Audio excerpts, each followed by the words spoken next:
How Mr. Baseball, Bob Uecker, always embodied the joy of the game. The year is fuzzy, but it has to be pre-Mr. Belvedere, which debuted in 1985. It was before the Miller Lite commercials that started running in 1983, or maybe it was after they aired, but before they became a cultural touchstone.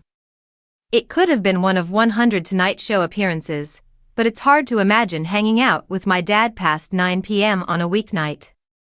It must have been a local show, a tape-delayed interview, a game show, something.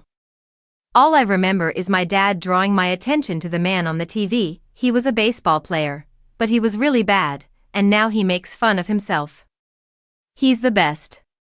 It had to have been a very small window, somewhere between the start of my baseball fanaticism and the point where anyone with a TV, even a 6-year-old boy, would have recognized Bob Uecker.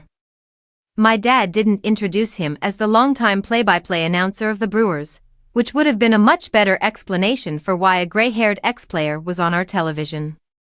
All I knew was that there was a retired player who was so bad at baseball, he could have a career decades after he retired, joking about his lack of talent, and so I watched and laughed along with my dad, as my brain worked in real time to rewire what my expectations of a baseball star could be. I already had boxes of baseball cards, so I was familiar with a lot of players, and I knew all the ways they could become stars. They could be the fastest, Rickey Henderson, or the strongest, Jack Clark. They could throw the hardest, Nolan Ryan, or have the most impressive mustache, Raleigh Fingers. But the funniest? Even if they were awful?